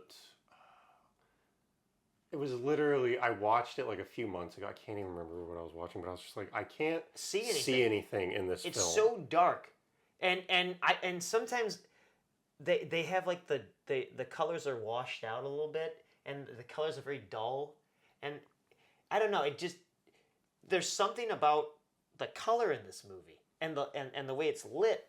It pops so well. I just think it was like the perfection of, again, I keep saying it, it's the product of the time. Like, it's a perfection of classic adventure movie, but using all of the top grade cinematography and styles and effects and everything of the time from like the two of the greatest directors in history. I think like the late 60s, I would say, and this is my opinion, like from movies that I've seen like in the late 60s, I mean, there's movies even earlier than that, but the late 60s it's filmed to look like it was filmed in 1930. Yeah. Or was it, did I say 38, 1938? Like the late 60s to, I don't know, like right before the 2010s hit. Cinematography was just so goddamn good. Yeah. And I'm not saying cinematography now is not as good. It just it doesn't. I think you only have a few directors now that are actually looking towards it. Like Christopher Nolan, he's one of them, and then Denis Villeneuve. Yeah, I can never pronounce that guy's name. Is it Villeneuve? I don't know. He did Dune, and he did Sicario, and all those. Okay, so after camera work, special effects. Do you have anything about the camera work? I don't know enough to see, but like after you explaining it, like I said, I saw that scene with like throwing the glass and it shatters and then come around. I liked all the camera work when they're in the chamber of the Holy Grail. Or like, I don't know if they did do that, but when you meet the Knight Templar, I think they put a blue light on him to make him look I think it was supposed to be like angelic. Yeah, like an angelic light, and he's reading his Bible. Yeah. I loved it when he picks up the sword and he's like, oh, he's like old and frail now. But yeah, for the most part, everything, like I said, it feels like it was shot for 1938. But like I'm thinking about it now, what you're talking about came out in 1989. Lethal Weapon, you can't, like, for example, if I look at the cinematography of Lethal Weapon and just how the camera looks, this feels way more grainy. This feels like they were taking an old camera and filming it. But at the same time, it was like crisp and clean too. But yeah, but and that's I think they did that. I don't know how they did it. You would probably know, but I think they did that for intended purpose. And one thing I also love about Spielberg is, yes, he does use handheld. He does, but I actually love when shots are clean, where because sometimes shaky camera, like I don't like shaky camera. When I start noticing like what is going, like it distracts me. I love, for me, like cinematic to me if you're shaking the camera, it's because you don't want me to see something like that I'm not supposed to notice. Cinematic is that the magic box scene where he hides in the magic box. Yeah. It's crisp, it's clean, the movement is it just feels like a movie. To me, shaky cam is used just because you don't want the audience to see your shortcomings. Yeah. And I think there are places where it can be used. It makes the editor's job a lot easier. Yeah, I'm sure. There's places it can be used, but I think just what you've been talking about in everything that we've been talking about with it, I think that's why Crystal Skull also didn't work. Because he used, like, for example, dude, I know what you're talking about. The scene where they're on the cars riding through the jungle and it's just going like behind you in the background. Well, it's all green screen. But like the camera's shaky a little bit. Yeah. Just a little bit, because I guess he wants you to think you're like on a car, like driving with them. But it makes you notice the green screen. Yeah. It makes you notice that the actors are really bad showing like they're unbalanced, because we know they're not. They're on a platform. Yeah. Whereas, like, again, I keep coming back. The tank scene, he's on a fucking tank. Yeah, I'm sure they did. I'm sure it was, but it was actually moving. But I'm sure there were handheld. If I don't remember, I have to rewatch it. I'm sure there were some handheld stuff on there, but it was, you saw everything, and you saw the action, and it wasn't like cut here, cut here, cut here, cut here, cut here, cut here. That's another thing too. There's so much cutting now. It's like, dude, you're actually allowed to just sit back, watch it. It's being presented to you rather than like, what is happening? Like, I don't need to see every angle. Just like, show me the scene. Punch. There was, I remember I went to go see, I think it was like the third Taken movie. And I don't even think I saw the third Taken movie. My dad loved them, so they're cheesy. They're good. We went to go see all of them because my dad's in like martial arts. He's a Liam Neeson fan. He's a Liam Neeson guy, and also like he's into jiu-jitsu, so like he was always into that stuff. But for Liam Neeson to jump over a fence, there was legit 8 or 9 cuts. I don't remember the exact scene, but he's like running away for something. It's like run to the fence, cut. It's boom, boom, jump, boom, cut, boom, boom, boom, boom. over the fence, cut, land, cut, and then goes from there. Dude, it is not needed. No. You don't need to do that. No. At that point, literally just put the camera here, have him like get to the fence, and literally immediately cut him over. Not boom, boom, boom, boom, boom, and then. Or just keep the camera there and watch him jump over a fence, and then film it through the fence, so it looks. I don't think that looks bad. Like if I was filming a chain link fence and somebody jumped over it, and the camera, all you have to do is have the lens focus through one of the rings, and then it'll look like they're running on. Yeah, so it just that's like one of my pet peeves is instead of having one shot or one take or maybe 2 at most, you got a 15,000 and you're trying to figure out where am I? You don't even know I think they do it now to give the editor, they're like, it gives them more options. It makes it a lot harder. I feel like they want to have like the best shot they possibly can, and they're doing it to like give the editor the most options to make the scene look as cool as possible. But it's what's the rule? It's, I guess, the opposite of show don't tell. Stop overworking everything. Dude, keep it simple, stupid. Yeah, well, that's why at any opportunity you can do it in one take, do it in one take. Fair. Yeah. Okay. Moving on from that, we covered special effects, acting, directing, camera work. Overall, we'll go for goods, bads. What we'll call the segment goods, bads, and changes. We'll call it GBC.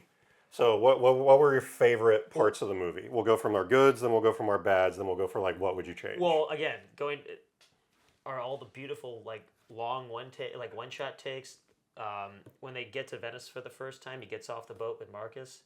Again, they're having their dialogue sequence. They're walking, and camera's following them. Shift to that walking, and then he's like, and then you hear Dr. Schneider after like, oh, when are we gonna meet this guy? And then it's a woman. I'm here. It reveals, and then it's all one shot. Yep. Just things like that. I love again. I'm kind of like a child every time I watch something that's like The Mummy. Yeah. Adventure story set in like a period piece. Yeah, like this period piece.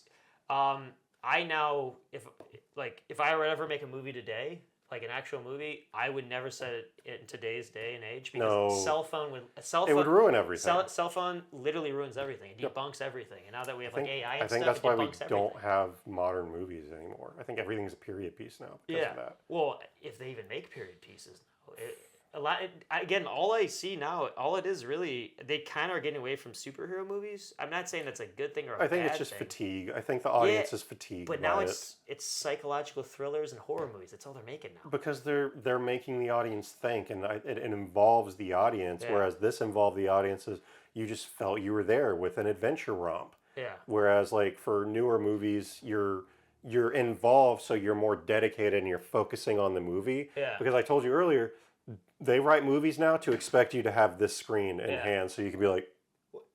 I love the humor in this one. This is the funniest one of a thing. Great humor, Sean Connery's humor, and if I had to say like what's the weakest part of the movie, I would probably say you go from terrifying Nazi dude in the first one with the glasses and gets the thing that who's like terrifying. You go from psycho Nazi to just general Nazi. The dude from ripping hearts out. To just, I want the magic I will cup. say the villains aren't as good. Donovan, that ruins it. Is not the greatest villain. Because I don't think he's supposed to be. I think he's just a man on a mission. And Vogel's not really a great villain either.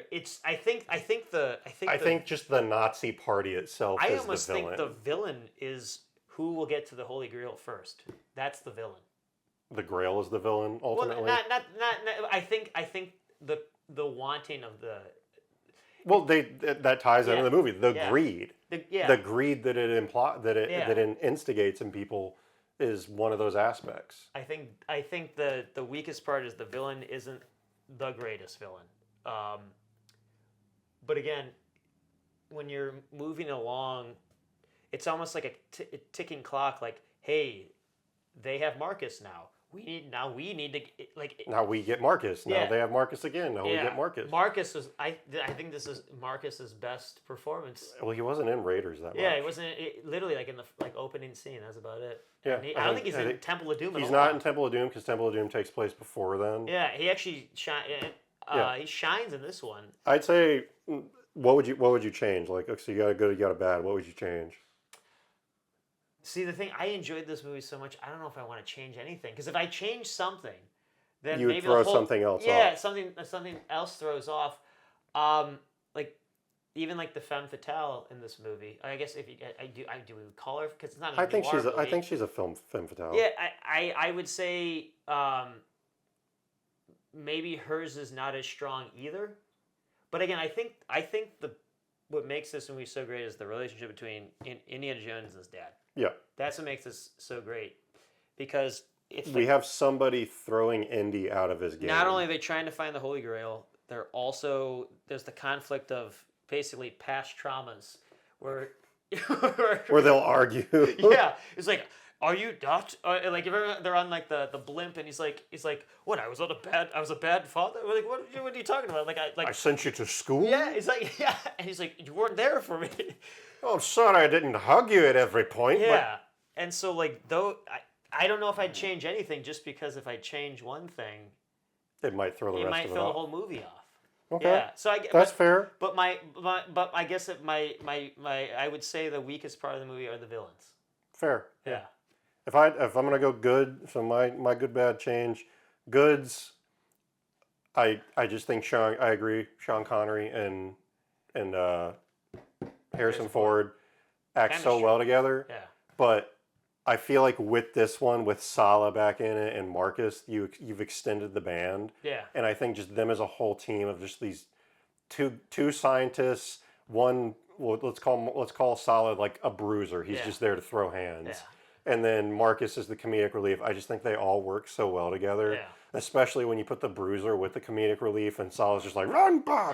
And then like he runs up to the thing. Dude, he's like, hide in here. And then they close the door and you're like, how? How did they know he was going to be there? Well, yeah, I know. Why was the door there? Why is there a door in the ramp? Why did it have plants next to it? Like it was I know, that was the one thing I remember as a kid when I first watched. It's like, wait, that doesn't make any sense. Why was that there? Why would they put that there?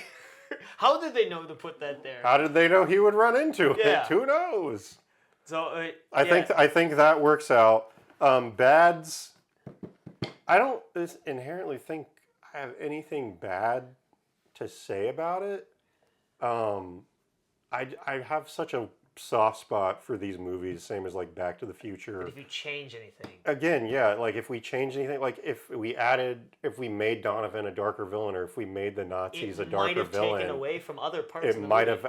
It might have ruined Sean Connery's parts, or it might have ruined Marcus's parts. Or might even ruin Donovan's parts. It could have. We don't know. So like in terms of bad, I wouldn't say there's things that are bad.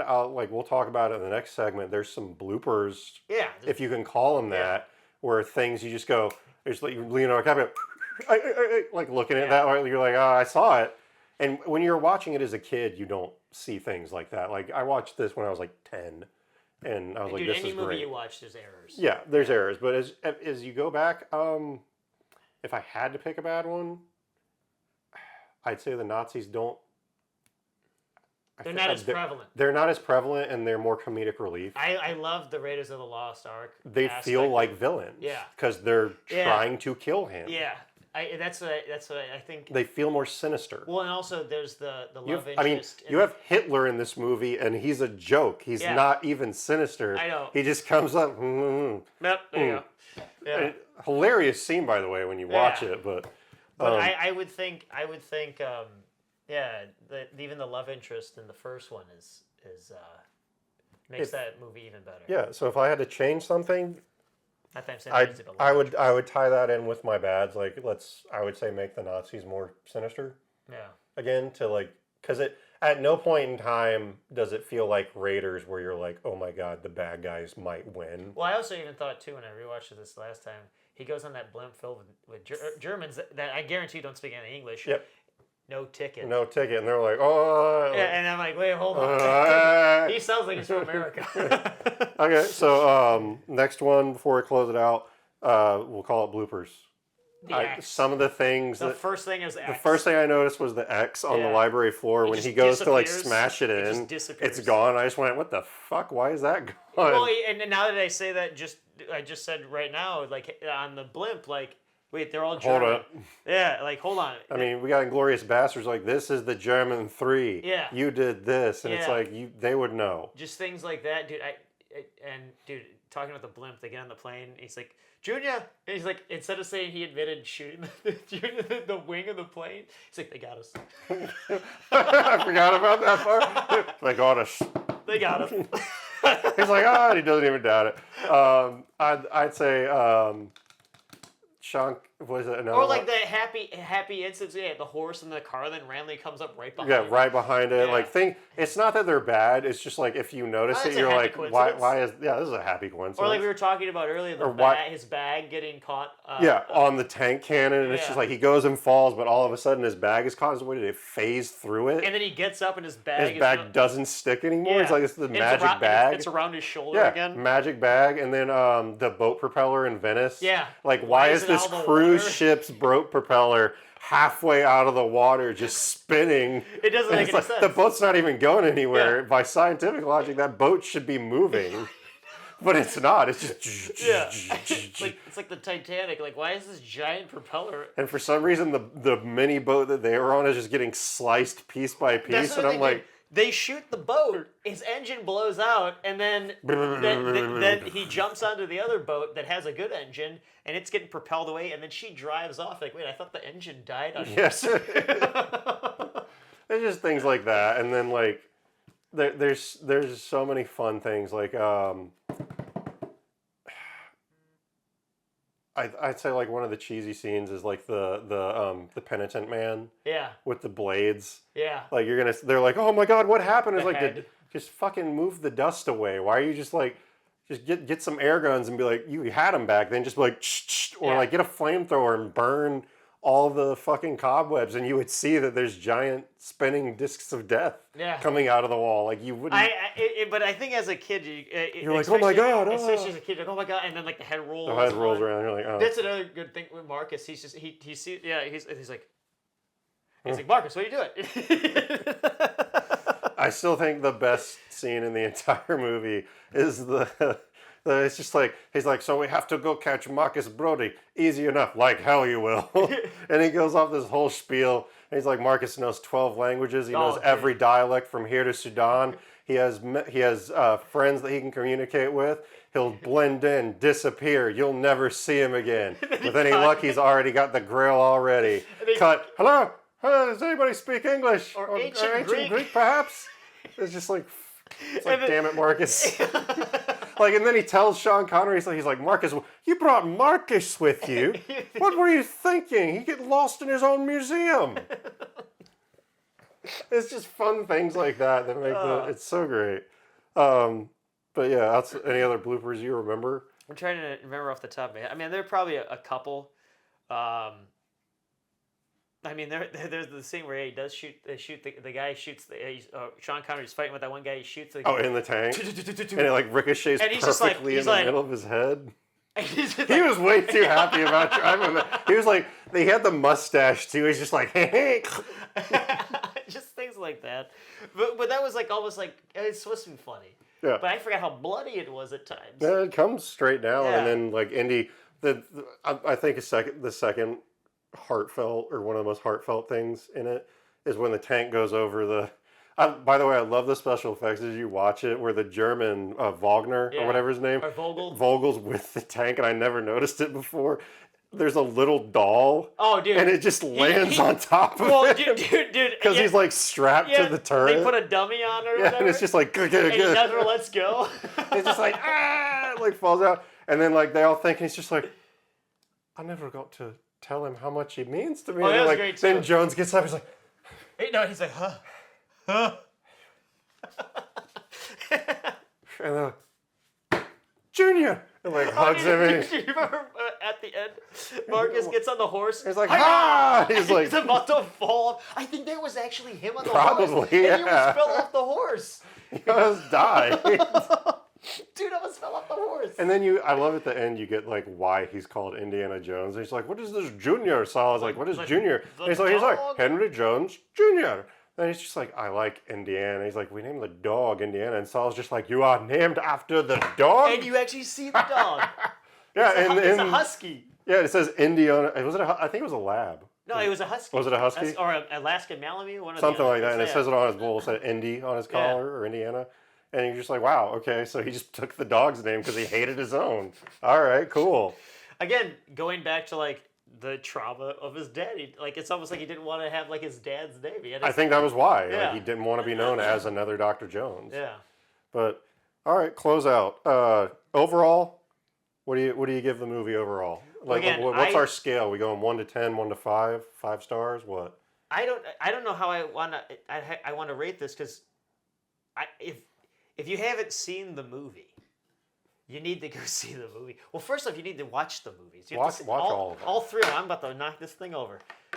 This is kind of cool. Yeah, right? It's like a picture frame thing. Something like I found it. I don't know. Be like me and watch it first before the other. I think you should probably watch it in. I think that's the beauty of Indiana Jones is that you can much start like any. You can start with any and it never feels like you've missed something. Because technically, they're all an adventure. Young Indiana Jones. Yeah.